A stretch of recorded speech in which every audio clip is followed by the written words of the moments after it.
L'avenir nous tourmente, le passé nous retient, c'est comme ça que le présent nous échappe. C'est par une citation de Gustave Flaubert que Lionel Fournier, président de la communauté de communes du Pays Orne-Moselle, la CCPOM, a commencé ses traditionnels vœux aux forces vives, élus et partenaires du territoire. C'était jeudi soir à l'espace culturel de Rumba. Quelques minutes plus tôt, c'est Luc Oradi, vice-président délégué à la communication, qui a pris la parole pour évoquer et énumérer les différentes actions réalisées par la CCPOM en 2023. Si je vous dis que la CCPOM agit tous azimuts, vous penserez qu'elle s'éparpille ou qu'elle est anarchique. Non point. Nos activités sont collectivement pensées avec méthode, en fonction des compétences acquises au fil du temps. Initiées par le président, qui s'entoure d'un bureau composé des maires des communes membres, elles sont mises en œuvre par les vice-présidents et les services communautaires dont je salue la dextérité, la diligence et le dévouement. Voilà pour son entrée en matière. La suite, il est donc revenu sur les compétences de la CCPOM, environnement, transition énergétique et écologique, mobilité, petite enfance, insertion professionnelle, logement et développement économique du territoire.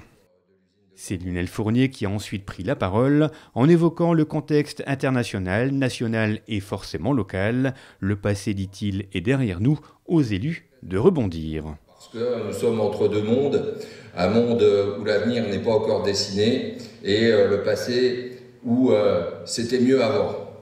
Je ne suis pas sûr du tout que c'était mieux avant, mais il y avait effectivement à la fois une vie économique, de l'emploi, et il y avait une certitude au niveau du parcours de chacun d'entre nous, au niveau de leur emploi, de leur profession.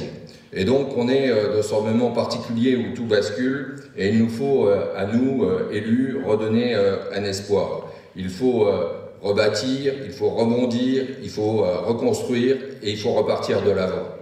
Et donc notre travail, c'est de faire en sorte que des projets aboutissent. Actuellement, quelques-uns sont sur la table. Des projets sur Sainte-Marie-aux-Chênes ou sur l'ancien site de l'agglomération de Rumba et des centaines d'emplois à la clé, des projets et des investissements privés à mettre en parallèle avec ces projets directement mis en place par la CCPOM, halte garderie, pistes cyclables, environnement, aménagement paysager, développement durable, économique ou transition énergétique.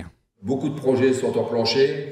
On est dans une phase de transition, et non pas écologique, mais de transition au niveau du temps, pour qu'on voit ces réalisations à partir de 2025. Et je crois que c'est le plus important, c'est de redonner l'espoir et de redonner effectivement une aspiration à nos concitoyens de rester dans nos vallées, de développer nos vallées, car nos atouts sont là. Il y a l'attraction du Luxembourg, c'est vrai.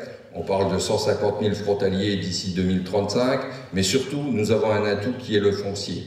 Et le foncier des anciennes friches industrielles, cette reconversion de Rumba agglomération préfigure celle qu'il y aura sur les portes de l'Orne et sur tous les projets qui risquent de s'enclencher un peu en même temps entre 2025 et 2030. Et je crois que c'est le plus important pour nous. Rebond, espérance, emploi, démographie, voilà les atouts mis en avant par le président de la CCPOM, qui a bien sûr terminé son allocution en souhaitant ses vœux à l'ensemble des personnes présentes, avant de les inviter au traditionnel verre de l'amitié.